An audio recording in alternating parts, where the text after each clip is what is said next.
Բարի երեկո, ուղիղ եթերում ազատության լրատվական կենտրոնն է։ Այսօր ծրագրում առաջարկում ենք Ժամերգություն եւ աղոթք Գարեգին երկրորդի մատուցմամբ միաժամանակ հրմշտոց հրաժարականի կոչեր կաթողիկոսի հրաժարականը պահանջող եպիսկոպոսներից։ Աննախադեպ լարված իրավիճակ էր այսօր Մայր Աթոռում։ Կաթողիկոսի աջակիցներին եւ հրաժարականը պահանջողներին բաժանում էր ոստիկանական պատը։ Կաթողիկոսը կգիտակցի, որ այլևս իրավունք չունի շարունակելու։ Կաթողիկոսի հրաժարականը պահանջող Նիկոլ Փաշինյանը էջմիածին չգնաց, բայց աջակցություն հայտնեց 10 եպիսկոպոսներին եւ պնդեց, ինքը չի ուղղորդել նրանց։ Էջմիածնի վանական համալիրը իրենցն է եւ իրենք էլ Էջմիածնի վանական համալիրին է։ Բենզինով բեռնված 22 վագոն Ադրբեջանից ուղևորվում է Հայաստան։ Պաշտոնյաները առայժմ չեն բացահայտում, հայկական որ մասնավոր ընկերություններն են գնել ադրբեջանական պետական սոկարի բենզինը։ Պատերազմը դա կորուստներ է, առևտուրը բարեկեցություն։ Բաքվի դատավարության ընթացքում դատախազը պահանջել է Արցախի նախկին պետնախարար Ռուբեն Վարդանյանին դատապարտել ցմահ ազատազրկման։ Որդու հետ զրույցում Վարդանյանն ասել է, առաջիկայում իրեն կտրվի եզրափակիչ խոսքի հնարավորություն։ Լեռնային Ղարաբաղի վերջին նախագահ Սամվել Շահրամանյանին այսօր քննչական էին հրավիրել, պարզելու ճիշտ են ադրբեջանական լուրերը, թե իբր նա է նախկին պետնախարար Ռուբեն Վարդանյանի կոորդինատները փոխանցել Բաքվին։ Երբևիցե չենք խուսափել ներկայանալու։ Կիևի եւ Վաշինգտոնի պատվիրակությունները առաջիկայում նոր բանակցություններ կանցկացնեն խաղաղության ծրագրի շուրջ։ Զելենսկին նաեւ հայտնել է, որ Պուտինը պատրաստվում է հաջորդ տարի շարունակել պատերազմը։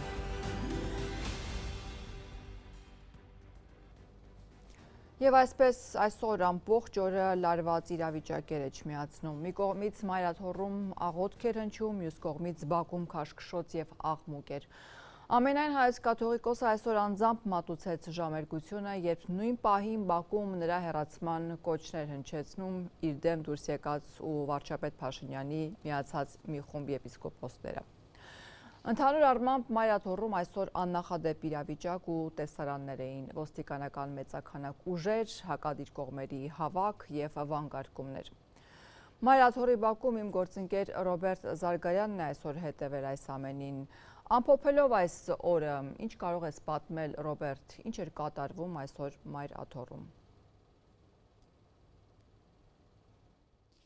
Բարի երեկո Անուշ, այո, աննախադեպ բառը շատ ճիշտ բնորոշում էր դիպուկ ընտրություն։ Առաջին բանը, ինչ նկատեցինք դեպի Էջմիածին բերող ճանապարհին եւ արդեն այստեղ դա ուժայինների աննախադեպ կուտակումն էր, բոլոր անկյուններում կարելի էր նրանց տեսնել եւ չափազանցրած չեմ լինի, եթե ասեմ, որ նրանց թիվը հարյուրներով էր հաշվում։ Ընդհանրապես այսօրվա իրարանցումը Մայր Աթոռում պայմանավորված էր 3 կաթողիկոսի հրաժարականի պահանջին միացած բարձրաստիճան հոգևորականների հայտարարությամբ հրավիրեցին Մայր Աթոռ կաթողիկոսին հանգստի կանչելու կոչով հավաքի, սա նրանց բնորոշումն է այդ իրադարձության, սրանից շատ կարճ ժամանակ անց արդեն Արագածոտնի թեմը տեղեկացրեց, որ ժամերգությունը լինելու ճիշտ նույն ժամին ժամը 17:00-ին այլ վայրում պետք է անցկացվեր, սակայն այդ հայտարարությունից հետո փոխեցին եւ արդեն այսօր կարելի ասել ժամը 15:30-ից 16:00-ից սկսած այստեղ երկու մեծ խմբերի են բաժանված մարդիկ, ինձնից դեպի ձախ կողմում կանգնած էին հրաժարականը պահանջողները, իսկ աջ կողմում այն մարդիկ, ովքեր աջակցում էին կաթողիկոսին, ձախ թևում կային նաև իշխանական ներկայացուցիչներ, իսկ աջ թևում մեծեր դիմադիր գործիչների, պատգամավորների թիվը այս ամբողջ ընթացքում փոխադարձ վանկարկումներ էր, մի կողմը բացականչում էր հեռացիր, մյուս կողմը վեհափար եւ այդ ընթացքում ժամը 17-ին մոտ արդեն ներողություն սխալվեցի, արդեն մոտ 30 րոպե անցել էր, ժամերգությունը պետք է մեկնարկեր, վեհանի դարպասները բացվեցին եւ կաթողիկոսի գլխավորությամբ թափորը հենց այստեղով անցավ դեպի Մայր Աթոռ, Եվ ճիշտ նույն պահին, երբ կաթողիկոսը մայրաթոռում այս ժամերգությանն էր մասնակցում, եկան այստեղ եպիսկոպոսները, ովքեր էլ հրաժարականն են պահանջում, այս ամեն ինչը բառացիորեն նույն վայրկյաններին էր տեղի ունենում, իսկ կաթողիկոսը մայրաթոռում ոչ միայն հրաժարականի կամ նահանջի որևէ նշան ցույց չտվեց, այլև ընդհակառակը կանոնական դաշտ վերադառնալ հորդորեց, այժմ առաջարկում եմ նրա խոսքից մեկ հատված դիտել։ Տագնապալի օրեր ենք ապրում։ Մեր երկիրը գտնվում է անվտանգային խնդիրների եւ հրատապ լուծման կարոտ լրջագույն հիմնահարցերի առջև։ Այս պայմաններում փոխանակ հանրության մեջ հաշտության, հանդուրժողության,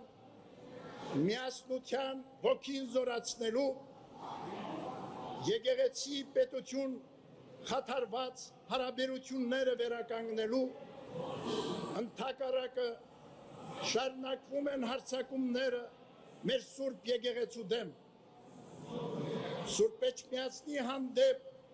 ոտնձգության հերթական փորձը կատարվեց այսօր։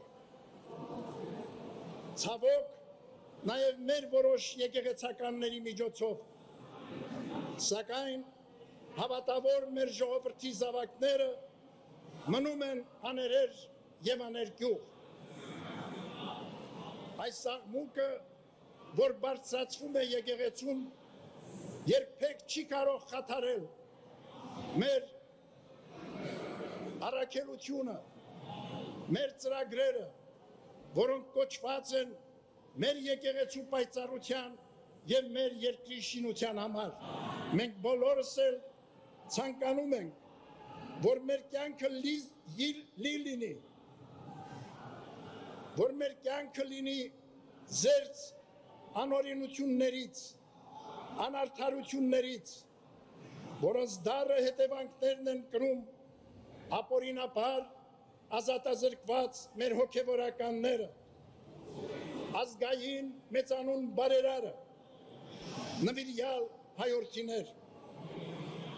Փափագում ենք, որ մեզանում թագավորեն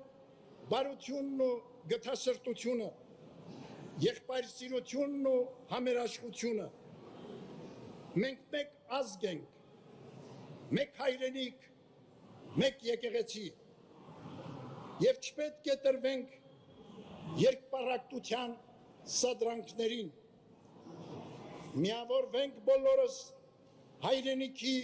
եւ մեր Սուրբ եկեղեցու շուրջ։ Հոգևոր ասպարեզում արկա խնդիրները լուծվում են եկեղեցական կանոնական ընթացքներով եւ ոչ առանցին խմբերի պարտադրանքներով կամ հակականոնական քայլերով։ Հորդորում ենք մեր սրբազան հայրերին վերադառնալ կանոնական դաշտ, գործել միայն մեր Սուրբ եկեղեցու նվիրական կարգած համաձայն, իսեր մեր ժողովրդի եւ հայրենյաց։ Ճիշտ նույն պահին, երբ կաթողիկոսը այստեղ այս խոսքերն էր ասում, մոտ 30-40 մետր այն կողմ Վեհարանի դարպասների մոտ եկան բարձրաստիճան հոգևորականները, եպիսկոպոսները, իդեպ նրանց շրջապատում էին մի խումբ քաղաքացիական անձինք, այսպես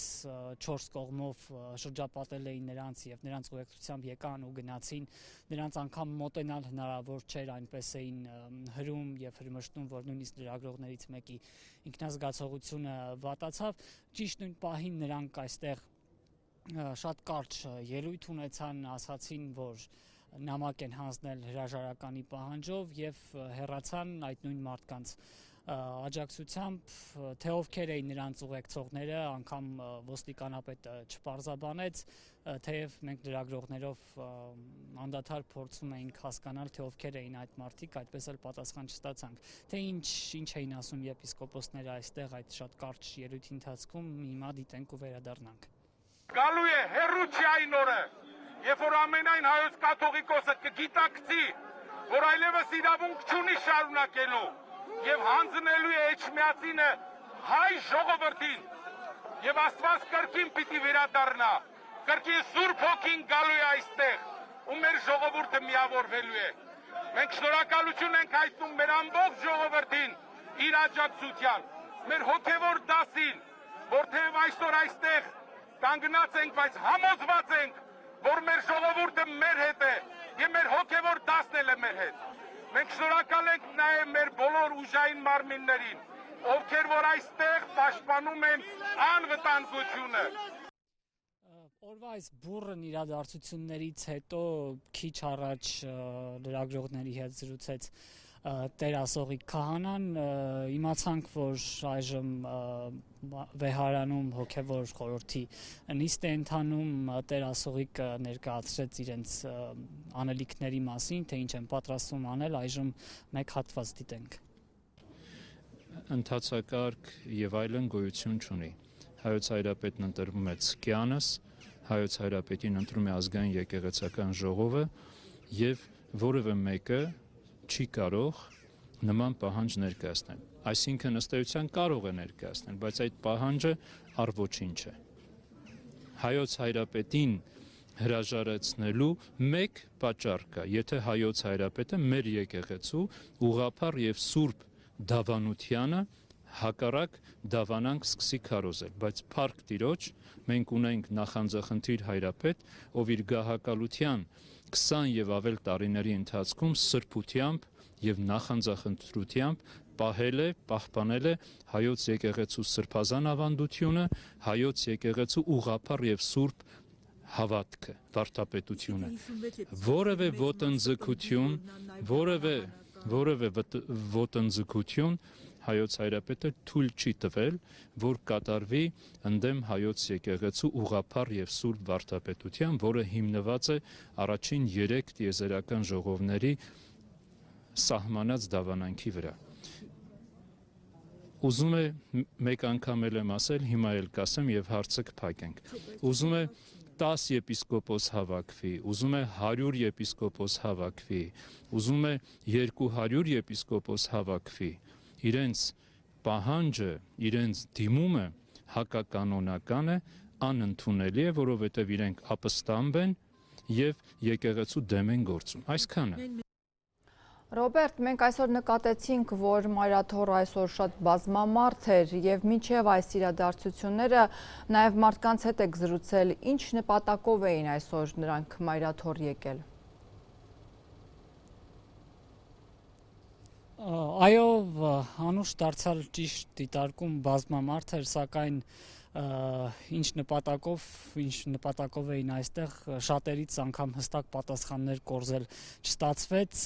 Ցերեկ Սուսան Բադալյանն էր փորձում նրանցից պարզել, թե ով ինչու է եկել Մայրաթոռ, այժմ այդ ոգսից մեկ հատված դիտենք։ Բարև ձեզ, կներեք, որտեղից եկեք։ Արմավիրի մարդ։ Իսկ ժամերգությանը մասնակցելու թե հավաքին այստեղ։ Չեմ իմանում։ Չէ, հերը չէ։ Ներեցեք, դուք ժամերգությանը մասնակցելու եք եկել թե հավաքին, այստեղ նույն ժամին է։ Հավաքին։ Ինչի՞։ Չեմ լսում ձեզ մի հատ որ ասեք։ Ժամերգությանը մասնակցելու համար եք եկել թե հավաքին։ Հավաքի։ Հավաքին։ Հա։ 10 եպիսկոպոսների, որոնք պահանջում են Գարեգին երկրորդի հրաժարականը։ Հրաժարականին եմ միացել բնականաբար, որովհետև մեր պայքարը դա եկեղեցու դեմ չի, մեր պայքարը անհատների դեմ է, որոնք որ մերժել են Աստծուն տված երթումը իրենց։ Այդքանը։ Դե բոլորդ էլ տեղյակ եք, մանրամասների մասին բոլորը տեղյակ են։ Բնականաբար այն մարդը, ով դրժում է Աստծու երթումը, պետք է միանշանակ լքի եկեղեցին։ Այսօր եկել եք ժամերգության թե վեհապարի հրաժարականը պահանջելու։ Ձեզի ո՞րն է ձեռնատու։ Մեզ ոչ մի բան ձեռնտու չի, մեզ ձեր կարծիքն է հետաքրքիր։ Իմ կարծիքը, որը ճիշտն է, տենց էլ է թա։ Այսինքն ինչ։ Ձեր կարծիքը ամենայն հայոց կաթողիկոսը պիտի հեռանա այստեղ։ Այո։ Որովհետև ինքը խախտել է կանոնադրությունը։ Ինչ կապ ունի։ Գոտայքի։ Բարև ձեզ, եկել եք ժամերգությանը մասնակցեք, թե վեհապարի հրաժարականը պահանջեք։ Ձեզ ինչ է պետք։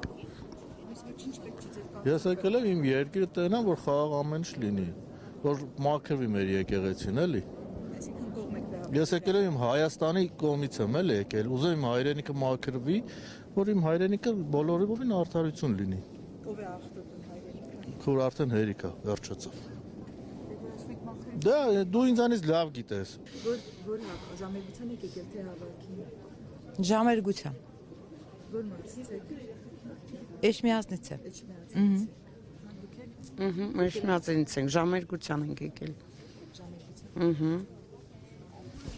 Դուք եկել եք վեհապարի հրաժարականը պահանջեք, թե ժամերգության եք եկել։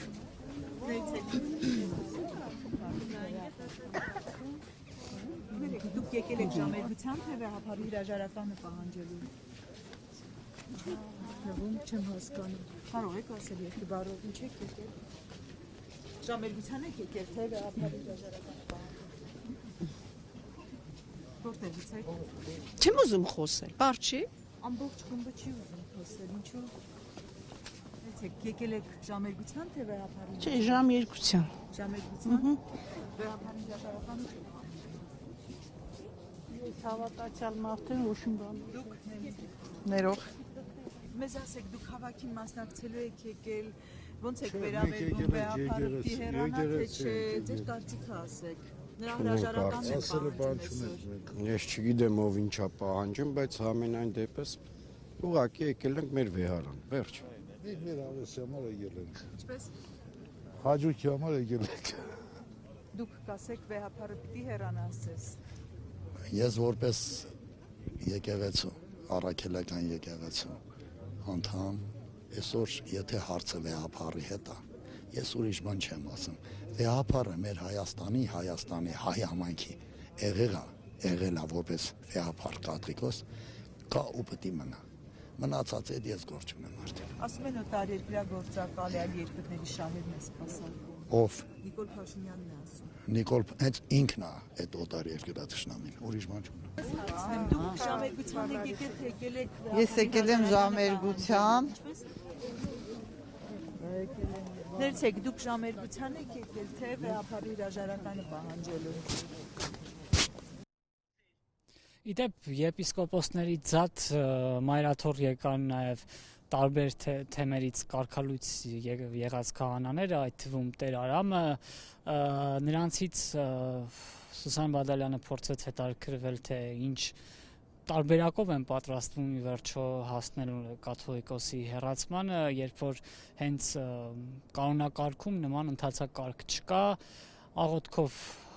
եղավ արձագանքը, այժմ առաջարկում եմ մեկ տեսանյութ դիտել ու վերադառնալ։ Ինչպես է պատկերացնում հեռացումը։ Վանկարկում է հեռացում, մյուս կողմում է հապարհայր, մտավախություն չկա, որ ազգին այսպես պառակտում է։ Պառակտում։ Չէ, նման մտավախություն չկա։ Ինչպես եք պատկերացնում հեռացումը։ Քրիստոսով ենք պատկերացնում։ Աղոթքով։ Քրիստոսով։ Այսինքն սկսում եք աղոթել այսօրվանից։ Եվ ինչ է պլան կա գործողություն։ Աղոթքի պլան։ Հիմա ժամերգությանը մասնակցելու եք։ Ներս մտնելու եք, ծաճր։ Անշուշտ կտրիչի կողմնակիցները ամեն ինչ պիտի անեն, որպեսզի գնա բախման։ Նրանց միակ գերնպատակն է, բայց անշուշտ մենք իրենց նման չենք սիրում, չենք վարվում, որտեղ մենք սիրում ենք մեր եկեղեցին եւ մեր ժողովրդին, եւ մենք բնականը չենք գնալու սադրանքի եւ բախման։ Իսկ հեռացումը ինչպես եք պատկերացնում։ Քրիստոսով, որտեղ այս ծրագրի գլուխը եւ հեղինակը Հիսուս Քրիստոսն է։ Խորհուրդը նույնպես միացել է։ Այո, Դեմական խորհուրդը եւ Վարնայի Սուրբ Սարգիս եկեղեցու ծխական խորհուրդը նաեւ միացան եւ պաշտոնական հայտարարություններ արեցին, որ մենք միանում ենք սրբազաններին այս շարժումին, այո, եկել եմ այս հավաքի համար եւ եկել եմ իմ ամբողջ համայնքի գարձիկը ներկայացնելու եւ որպես միասնականություն գործելու մեր եկեղեցու։ Ինչպես եք պատկերացնում հեռացումը, կարծես թե նման սխեմա չի նախատեսվում։ Պիտի սպասենք եւ տեսնենք մեր սրբազանները ինչ կառաջարկեն, անշուշտ է մեր սրբազանների ներկայության իրենք պիտի որոշում։ Իսկ երբ կմոտենան յուրաքանչյուր մեկ բահ կարող են երբ մոտենալ։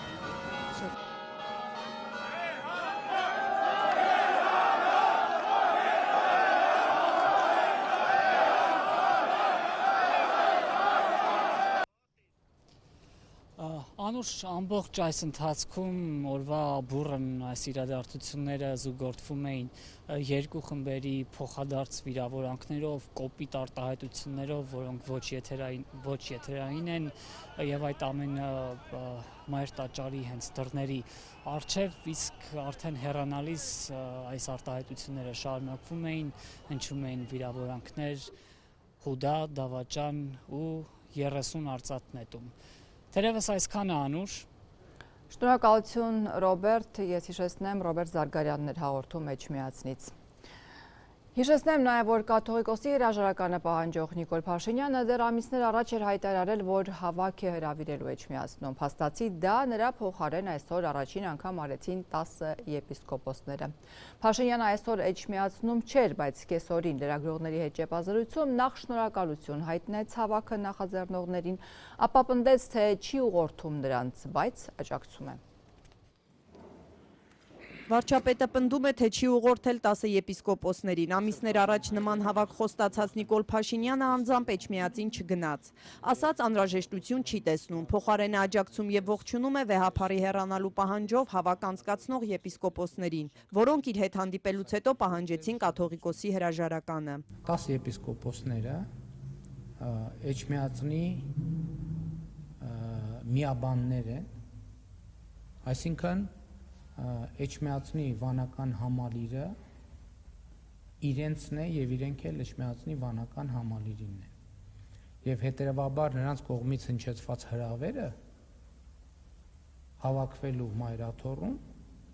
բացարձակապես լեգիտիմ է։ Կաթողիկոսի հեռանալու պահանջով հավաք անցկացնելու մասին հայտարարությունը եղավ 3 երեկոյան։ Վարչապետը պնդեց, թե նրանց մինչ այդ չի հանդիպել, իսկ հավաքի մասին մամուլից է տեղեկացել։ Ընդդիմադիր Լուսավոր Հայաստան կուսակցության ղեկավար Էդմոն Մարուքյանը համոզված է, այս հավաքը հենց Նիկոլ Փաշինյանն է կազմակերպել։ Մարուքյանի կարծիքով սադրանք հրահրելու նպատակ ունի վարչապետը, որն այսօր իր թիմակիցների հետ կողքից հետևելու է Էջմիածնում իրադարձություններին։ Այս 10 եպիսկոպոսները մտածել են, որ իրենց խնդիրները լուծելու է Նիկոլ Փաշինյանը, որ ախպեր ջան, դե դու վեհապարին հանի, մենք տենանք ինչ ենք անում, հա։ Այսինքն Նիկոլ Փաշինյանը ինչ որ պայ ասում է, ժողովուրդ ջան, դուք պետք է անեք եւ ձեր ձեռքերով եմ ես այս կրակիչ շագանակները հանելու։ Հիմա այն պահն է, որ դուք պետք է գնաք մայրաթոռ։ Դուք գնացեք, ես մնացածը կկազմակերպեմ։ Հա, կկազմակերպեմ, տեղի կունենա, հետո մենք կգանք։ Նիկոլ Փաշինյանն այսօր վստահ էր, մայրաթոռում բախումների հնարավորություն չկա։ Ասաց իրավապահներն ունեն լիարժեք հնարավորություններ սադրիչներին չեզոքացնելու համար։ Այսօր արդեն ավելի հեռուն գնաց ու պնդեց, թե եկեղեցին պաշտպանելու են աղանդավորներից։ Սա կաթողիկոսին ուղղված Նիկոլ Փաշինյանի ամենաթարմ մեղադրանքն է։ Վարչապետն ամիսներ շարունակ պնդում էր, վեհափարը պետք է հեռանա, որովհետև կուսակրոնության ուխտն է խախտել։ Իսկ վերջին շաբաթներին ամենաաղմկոտ մեղադրանքն այն է, որ հայ առաքելական եկեղեցու հովվապետը օտարերկրագործակալ է։ Վարչապետին այսօր վրդովվեցրեց հարցը, թե ինչու իր այս պնդումից հետո իրավապահները քրեական գործ չեն հարուցում։ Ասաց մամուլում փաստաթղթեր կան, հոգևորականներն են ասում, ինքն էլ է այդ կարծիքին։ Դա նաև ակնհայտ իրողություն է։ Այսինքն ձեզ համար նորություն է, որ կաթողիկոսը ղեկավարվում է դրսից։ Ինչով է նորություն։ Չեք տեսել փաստեր։ Ուշադիր լրատվությանը հետևեք, կտեսնեք այդ փաստերը։ Քրեական գործ ձեզ պետք դա տեսնելու համար։ Գնացեք ձեր գրած հրապարակումները նայեք, մամուլի հրապարակումները նայեք, պաշտոնական հաղորդագրությունները նայեք։ Ամեն ինչա որ քրեական գործով է լինում։ Բա որ քրեական գործերով այդ ձեր հրապարակումները, որ քրեական գործերով չի հիմնավորում, ինչի՞ չեք հերքում։ Փաշինյանի այս մեկնաբանություններին արձագանքել են Հայ ազգային կոնգրեսից։ Կուսակցության փոխնախագահ Լևոն Զուրաբյանի գնահատմամբ վեհափարի հեռացման Փաշինյանի ներկայացված գլխավոր պատճառաբանությունը որևէ իրավական հիմք կամ ապացույց չունի, հետևաբար տարական զրպարտություն է։ Եկեղեցու դեմ կատարված իր ապօրինի հարձակումների գաղափարական հիմնավորումները նույնքան ապօրինի են, ինչքան որ ապօրինի են հարձակումները հայ առաքելական եկեղեցու դեմ։ Վարչապետին հարցրինք, եթե իրավապահները քրեական գործ չեն հարուցում, իսկ ինքը շարունակում է պնդել, որ կաթողիկոսը պետության դեմ է գործում։ Այսպիսով, որպես երկրի ղեկավար չի ձևավորում վտանգավոր նախադեպ, որ առանց փաստերի եւ իրավական գնահատականների մարդկանց կարելի է ծանր մեղադրանքներ ներկայացնել եւ դիմել դրանից բխող գործողությունների։ Ոչ, ես մտանգավոր նախադեպ չեմ ձևավորում, որովհետեւ ի տարբերություն ոմանց, այդ թվում ցավոք լրատվամիջոցների անհիմն հայտարարություններ չեմ անում։ Դա կոնկրետ հիմնավորումներ ունի եւ հրապարակային են այդ հիմնավորումները։ Իրավական պրոցես, որովհետեւ իրավական պրոցեսը ունի բազմաթիվ նրբություններ։ Այդտեղ նաեւ միջպետական հարաբերությունների 1000 հարց կա։ Ընդհանրապես, եթե դուք ուշադիր լինեք այդ ոլորտներին, կտեսնեք, որ շատ կարևոր նրբություններ կան, որոնք պետք է հաշվի առնել։ Նիկոլ Փաշինյանի բացատրությունը, թե իրավական գործընթացներին ընթացք չեն տալիս ելնելով ազգային անվտանգության շահերից, չի համոզել Լևոն Զուրաբյանին։ Աշխարհի բոլոր բռնապետները սահմանադրության եւ օրենքների խախտումները եւ բռնապետության հաստատումը հիմնավորել են ազգային անվտանգության շահերով, ոչ թե օրինակ իշխանությունը պահելու մոլագար ցանկությամբ։ Ոչ միայն կաթողիկոսին, այլ մի շարք ընդդիմադիրների են իշխանականները համարում օտարերկրյա գործակալներ, բայց այս բոլոր դեպքերում էլ նրանց մեկնաբանություններին ոչ մի իրավական գործընթաց չի հետևել։ Իրենք ՔՊԱ-ականները բացատրում են, թե դրանք քաղաքական գնահատականներ են։ Այդ թեմաներին անդրադառնանք։ Ադրբեջանական բենզինի առաջին խմբականակը շուտով կհասնի Հայաստան։ Հայաստանցի պաշտոնյաները սակայն առայժմ փակագծեր չեն բացում, թե հայաստանյան որ ընկերությունը կամ ընկերություններն են ադրբեջանական սոկարի արտադրած նավթամթերքը ներկրում։ Հայաստանի վարչապետն այսօր ողջունել է առևտուրը մասնավոր ընկերությունների միջև, ընդգծելով, թե Հայաստանի եւ Ադրբեջանի միջև հաստատված խաղաղությունն է, որ քաղաքական պայմաններ է ստեղծել այս առևտրի համար։ Ադրբեջանական սոկարի բենզինով բեռնված 22 վագոններով գնացքը Ադրբեջանից այսօր դուրս է եկել եւ ուղևորվել դեպի Հայաստան։ Առաջինն այդ մասին տեղեկացրեց պաշտոնական Բաքուն, հրապարակելով նաեւ դեպի Հայաստան ճանապարհ ընկած գնացքի կադրերը։ Ավելի ուշ տեղեկությունը հաստատեց նաև էկոնոմիկայի նախարար Գևորգ Պապոյանը, տեղեկացնելով, որ Վրաստանի տարածքով ադրբեջանական բենզինն առաջիկայում կհասնի Հայաստան։ Մի քանի օրում գալիս է, էլի արագ գալիս է։ Իսկ միայն բենզին է գալիս, պարոն Պապոյան։ Առաջ խմբականակը ես գիտեմ, որ բենզին է եղել։ Ադրբեջանական կողմն այսօր տարածած հայտարարության մեջ ընդգծել է, որ ադրբեջանական բենզինի արտահանումը դեպի Հայաստան տեղի է ունենում նոյեմբերի 28-ին Գաբալայում Հայաստանի եւ Ադրբեջանի փոխվարչապետերի ձեռք բերած պայմանավորվածության արդյունքում։ Հայաստան է ներկրվում սոկարի IE95 տեսակի բենզին։ Գործարքը կրում է բացառապես կոմերցիոն բնույթ, իսկ բենզինը վաճառվել է միջազգային շուկայական գներին համապատասխան։ Ազատության այդ զրույցում էկոնոմիկայի նախարարը պնդեց, թե Հայաստան ներկրվող բենզինը բարձր որակի է։ Դա որակային առումով լավ բենզին է համարվում։ Դա բարձր օկտանով բենզին է, դա լավ բենզին է։ Կարծում եք մրցունակ կլինի այստեղ հայաստանյան շուկայում։ Երևա, եթե բիզնեսը շարունակես բերել եւ գները իջավ, ուրեմն մրցունակ է։ Եթե գները չիջավ, ենթադրում եմ բիզնեսը չի էլ բերի, որովհետեւ նայեք լույսն է դրամաբանությունը, չէ՞։ Բիզնեսը ինչի պետք է բերի։ Հետո տեսնում եմ միտեղից ինքը կարող է ավելի էժան բերել կամ ավելի մեծ մարժա ստանա կամ օրինակ ավելի մեծ մրցունակ գին առաջարկի, ինքը բերելու է։ Բերի տեսնի օրինակ 20 դրամ էժան է։ Մարդիկ էլ սկսեն գնել, բնականաբար կբերի, եթե տեսնի, որ այդ 20 դրամ էժան չի լինում կամ իր պատկերացած շահույթի մեջ չի մնում, չի բերի։ Թե ինչու է ներկրվում հենց 22 վագոն բենզին, էկոնոմիկայի նախարարն ասաց, որ ադրբեջանական բենզինը գնաց ընկերությունը կամ ընկերությունները իրենք են որոշել առաջին խմբականակը հենց այդ չափով ներկրել։ Ենթադրում է, որ խոսքը մոտ 1300 տոննայի մասին է։ Գևորգ Պապոյանը սակայն առայժմ փակագծեր չի բացում, թե ով կամ ովքեր են Հայաստան ադրբեջանական վառելիք ներկրում։ Ըստ նախարարի իրենց խնդիրն է եղել գործարարների մի շրջանակի սեղանի շուրջ նստեցնել, թե այդ շրջանակից որ մեկն է պայմանագիր կնքել չի կարող ասել։ Ադրբեջանական բենզինը գնաց ընկերության անունը կհայտարարվի ներկրումից հետո։ Ինչ վերաբերում է հաջորդ խմբականակների ներկրմանն, ապա էկոնոմիկայի նախարարն ասում է, որ այդ մասին լրացուցիչ կհայտարարվի։ Կարևորը, որ process-ն արդեն սկսվել է։ Պատերազմի փոխարեն առևտուր են անում։ Պատերազմը դա կորուստներ է, առևտուրը բարեկեցություն։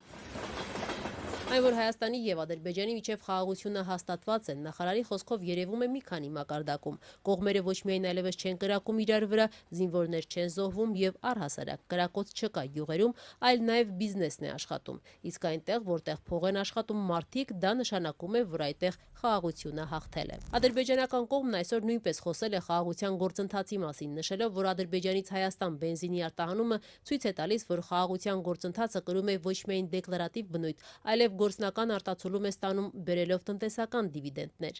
Արդյոք արդեն կա պայմանավորվածություն Ադրբեջանից այլ ապրանքատեսակների ներկրման հարցում։ Էկոնոմիկայի նախարարն ասաց, որ ընթացքի մեջ է, իսկ թե ինչ ապրանքատեսակների մասին է խոսքը, Պապոյանը չմանրամասնեց, փոխանցելով, որ աշխատելու են արդեն իսկ հաստատված սկզբունքով, նախ ադրբեջանական կողմը հայտարարում է, ապա հայկական կողմը հաստատում։ Ես էլ տեսա, որ արդեն շարժակազմը Ադրբեջանի արտադրության նավթամթերքով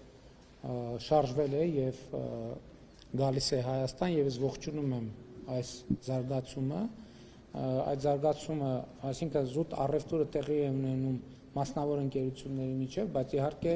Հայաստանի եւ Ադրբեջանի միջև հաստատված խաղաղությունն է, որ քաղաքական պայմաններ է ստեղծել այդ առևտրի համար։ Ադրբեջանից Հայաստան ուղևորված բենզինի առաջին խմբականակի տարածման համար Վրաստանը գումար չի գանձի, իբրև ժեստ ուղղված խաղաղության գործընթացին։ Թե ինչ սակագին կպահանջի վրացական երկաթուղին հաջորդ խմբականակի համար դժվար է ասել, բայց դատելով վարչապետ Փաշինյանի այսօրվա հայտարարությունից կարելի է ենթադրել, որ պայմանները այնքան էլ ձեռնտու չեն։ Թերևս հենց այդ պատճառով Փաշինյանը խոսեց ներկրման այլընտրանքային ճանապարհների մասին։ Ինչ վերաբերում է հետագա ընթացքին, նաև ես գիտեմ, որ վրացական երկաթուղու սակագնի հետ կապված որոշակի հարցեր կան եւ հույս ունեմ այդ հարցերը կամ կկարգավորվեն կամ եթե չկարգավորվեն տրամաբանորեն տնտեսվարողները այլընտրանքային ձևեր, եթե այդ գործարքները շարունակեն հետաքրքիր լինել, այլընտրանքային ձևեր կփնտրեն ներմուծումը եւ արտահանումը ապահովելու։ Հայաստանն ըստ պաշտոնական տվյալների անցած տարի 490,000 տոննա վառելիք է ներկրել, որից 300,000 տոննան Ռուսաստանից։ Հայաստանում բենզինի խոշոր խաղացողներն առայժմ լռություն են պահպանում, թե իրենցից ովքեր են արդեն ադրբեջանական վառելիք գնել։ Իդեպ երեք տեղի է ունեցել Վաշինգտոնյան պայմանավորվածությունների իրականացման հայ-ամերիկյան աշխատանքային խմբի առաջին օնլայն հանդիպումը։ Ըստ հայկական կողմի հաղորդագրության Հայաստանի փոխարտգործնախարար Վահան Կոստանյանը եւ Միացյալ Նահանգների պետքարտուղարների փոխտեղակալ Սոնատա Քոլթերը բարձր են գնահատել երկկողմ ռազմավարական գործընկերությունը։ Կոստանյանը ընդգծել է Վաշինգտոնի նշանակալի աջակցությունը Հարավային Կովկասում խաղաղության հաստատմանը եւ վերահաստատել հայկական կողմի հետաքրքրությունը ակտիվորեն աշխատանքներ տանել օգոստոսի 8-ին ստորագրված խաղաղության խաչմերուկ նախագծի կարողությունների զարգացման եւ մի շարք այլ ոլորտներում։ Հայկական կողմը հաղորդում է, որ համաձայնություն է ձեռք բերվել հնարավոր սեղմ ժամկետներում շարունակել քննարկումները փորձագիտական մակարդակով ձեռք բերված կոնկրետ պայմանավորվածությունների կյանքի կոչման ուղղությամբ։ Հաղորդագրությունում Սյունիքով Ադրբեջանը Նախիջևանի հետ կապող Թրամփի ուղու մասին կոնկրետ մանրամասներ չկան։ Եթերում Ազատության լրատվական կենտրոնն է։ Մեր լուրերին կարող եք հետևել նաև Ազատության տելեգրամյան ալիքում, իսկ այս ծրագրի երկրորդ մասում առաջարկում ենք Բաքվի դատավարության ընթացքում դատախազը պահանջել է Արցախի նախկին պետնախարար Ռուբեն Վարդանյանին դատապարտել ՑՄՀ ազատազրկման։ Որդու հետ զրույցում Վարդանյանն ասել է, առաջիկայում իրեն կտրվի եզրափակիչ խոսքի հնարավորություն։ Լեռնային Ղարաբաղի վերջին նախագահ Սամվել Շահրամանյանին այսօր քննչական էին հրավիրել, պարզելու ճիշտ են ադրբեջանական լուրերը, թե իբր նա է նախկին պետնախարար Ռուբեն Վարդանյանի կոորդինատները փոխանցել Բաքվին։ Երբևիցե չենք խուսափել ներկայանալու։ Կիևի եւ Վաշինգտոնի պատվիրակությունները առաջիկայում նոր բանակցություններ կանցկացնեն խաղաղության ծրագրի շուրջ։ Զելենսկին նաև հայտնել է, որ Պուտինը պատրաստվում է հաջորդ տարի շարունակել պատերազմը։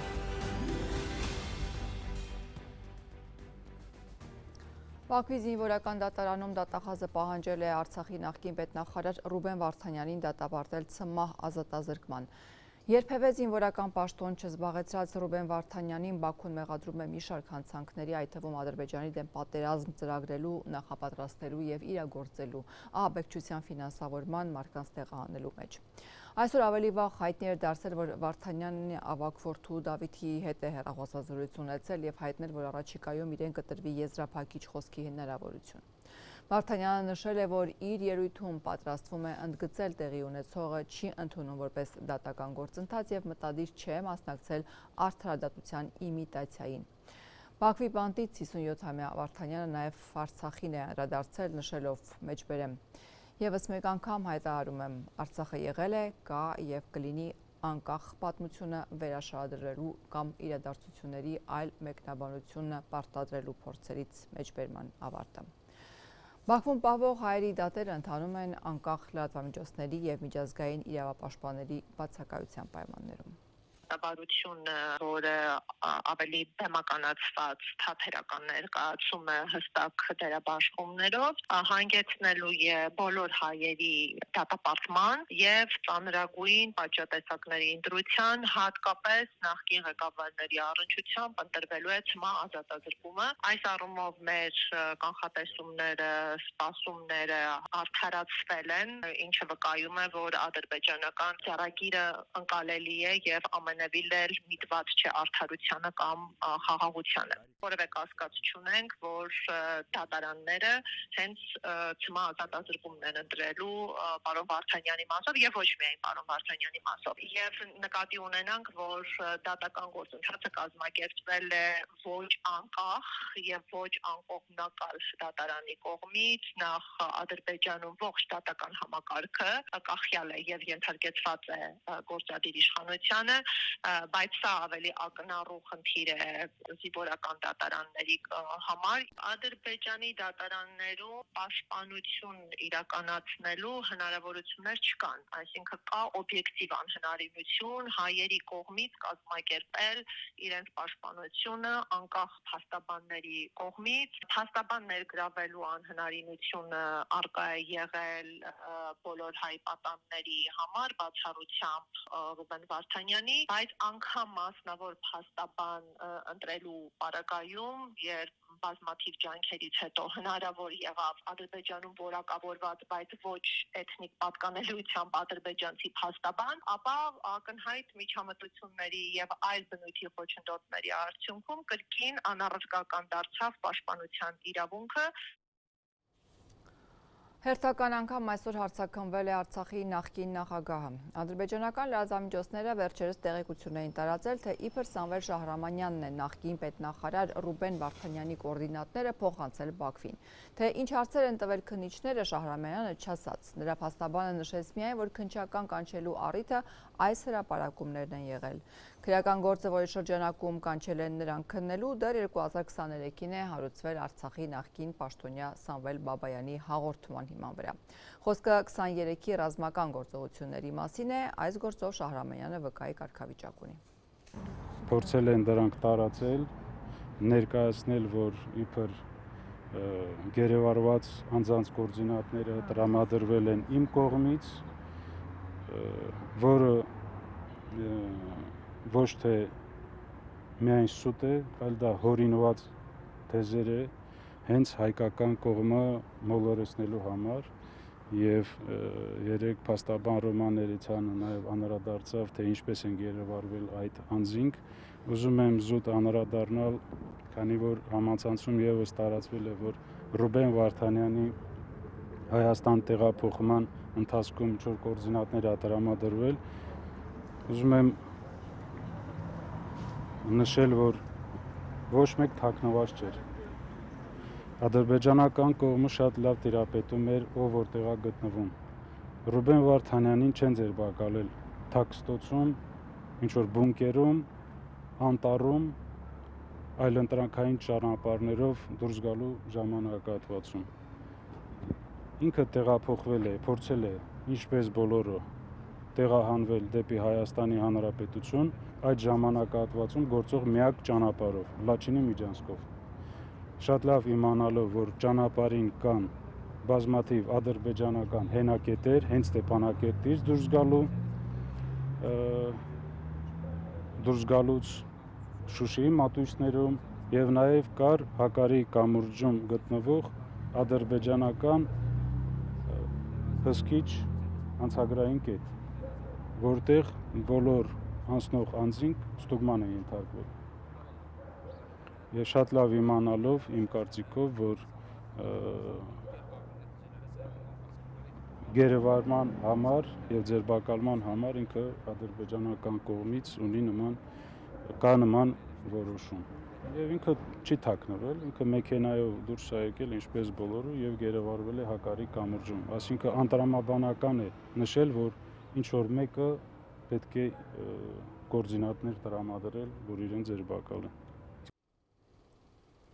Այսօրվա կառավարության նիստին զուգահեռ բողոքի հերթական ակցիաներ։ Անհետ կորածների հարազատները տարիներ շարունակ ապարդյուն թակում են հնարավոր բոլոր պետական կառույցների դռները, որ ի վերջո վերադարձի մասին մի լուր ծայրահեղ դեպքում գոնե մի մասունք ստանան իրենց հարազատներից։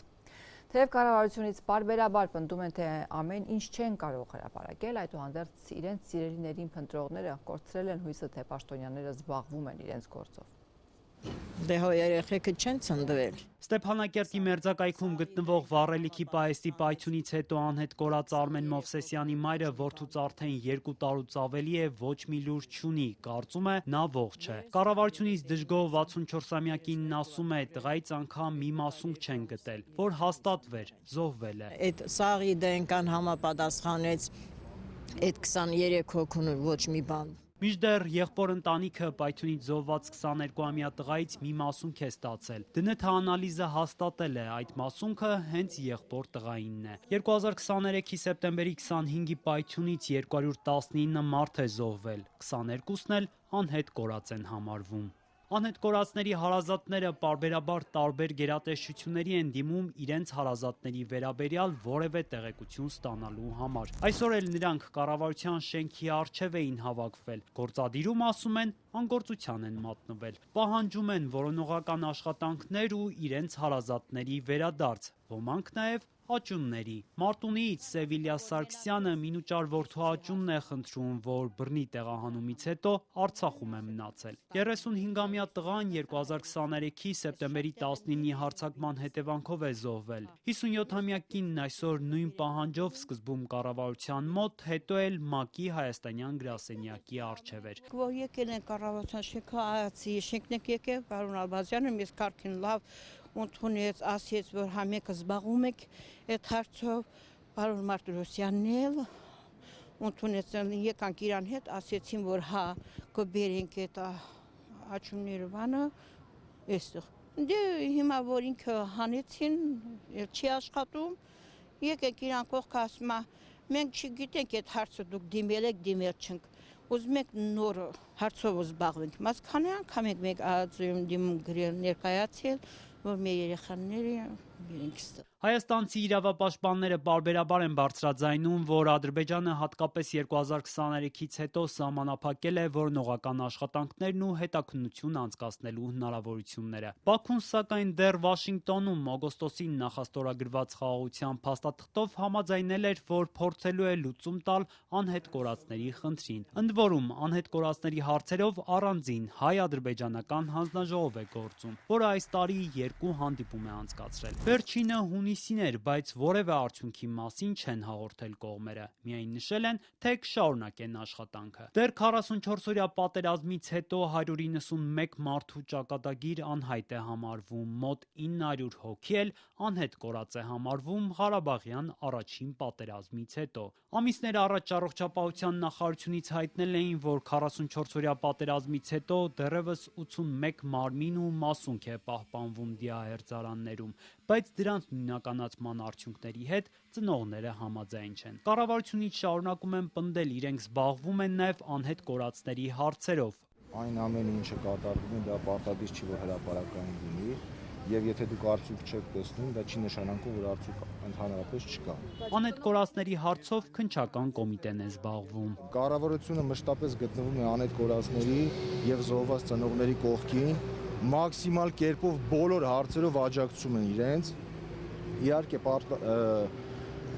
հնարավոր է նաև դժգոհություններ, դա բնական է, դա նորմալ է, որ ծնողը չունենալով հստակ պատասխան իր զավակի գտնվելու վերաբերյալ հայտնում է իր դժգոհությունը, բայց դա դեռ չի նշանակում, որ կառավարությունը որևէ կերպ չի աջակցում եւ ոչինչ չի անում նրանց գտնելու համար։ Միայն թե անհետ կորածների ծնողները, հարազատները շարունակում են պնդել, իրենց հարցը մոռացության է մատնվել։ Այսօր նրանք նամակ հանդնեցին նաև ՄԱԿ-ի հայաստանյան գրասենյակին։ Հույսը չեն կորցնում, որ միջազգային կառույցները կարող են իրավիճակ փոխել։ Մենք նույնիսկ Տրամպին ենք նամակ գրել։ Օգոստոսի 8-ին մենք Տրամպին նամակ ենք գրել, մեր երեխաքի ցուցակն ենք ուղարկել անուն առանուն։ Իսկ կառավարության նիստում այսօր վարչապետը նոր կարգադրություններ էր տալիս ՊԵԿ-ի ղեկավարին։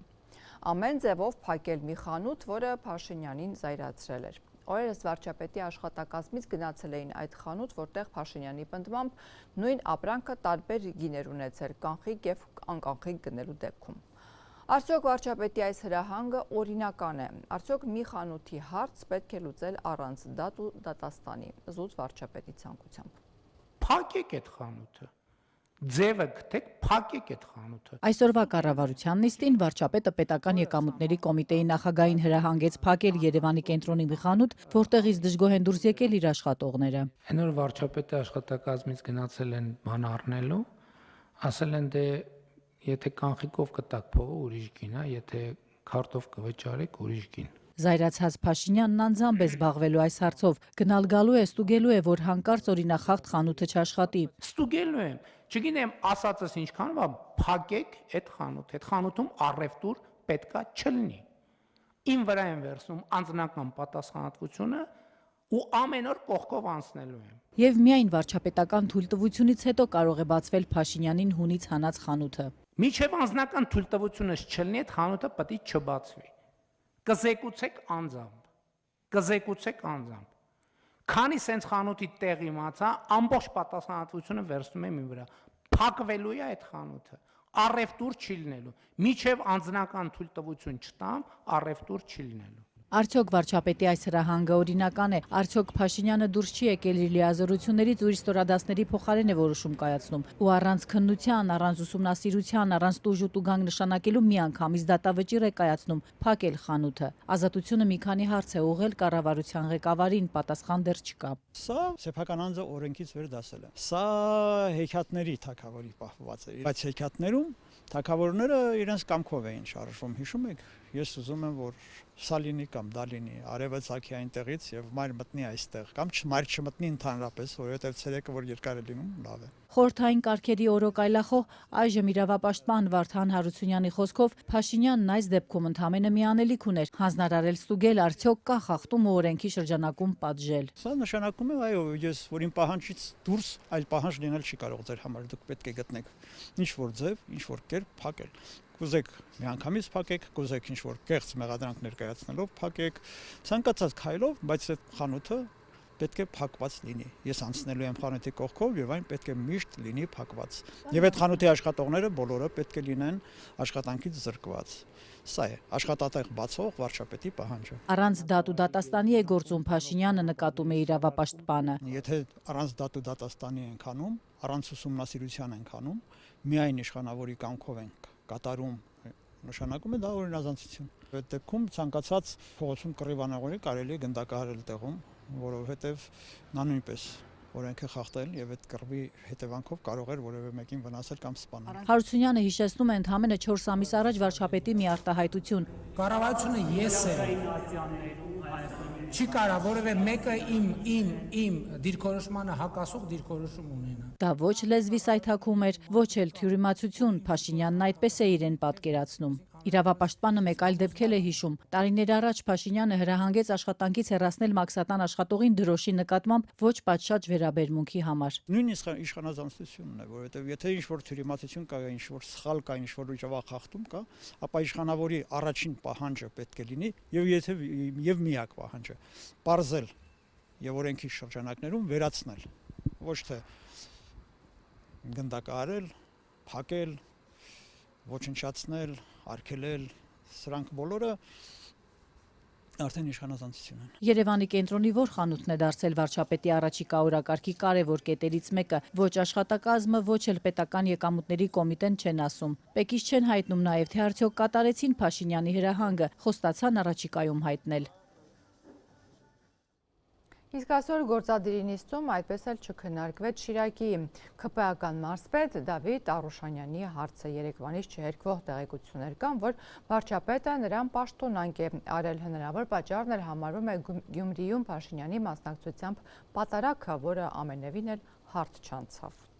Թեև երեկվանից ակտիվորեն շրջանառվում է Շիրակի ՔՊԱ-ական մարզպետ Դավիթ Արուշանյանի պաշտոնանկության մասին տեղեկությունները, սակայն կառավարության օրակարգում այդ հարցն ընդգրկված չէր։ Գործադիրի այսօրվա նիստին Դավիթ Արուշանյանը չէր մասնակցում։ Փոխարենը աշխատակազմի հետ խորհրդակցություն է անցկացրել, որում հանձնարարականներ է տվել։ Սակայն նրա հնարավոր պաշտոնանկությունը նաև վարչապետ Փաշինյանն այսօր ըստ էության չհերքեց։ Եթե կլինի համապատասխան որոշումներ կհրապարակվի կիմանանք։ Ինքը Դավիթ Արուշանյանը երեկվանից հեռախոսազանգերին չի պատասխանում, թեև մինչ այդ լրագրողների համար հասանելի պաշտոնյա էր համարվում։ Նրա անմիջական ղեկավարը, տարածքային կառավարման նախարար Դավիթ Խուդատյանն այսօր հրաժարվեց հստակ ասել՝ ի վերջո Արուշանյանը պաշտոնից ազատվել է, թե ոչ։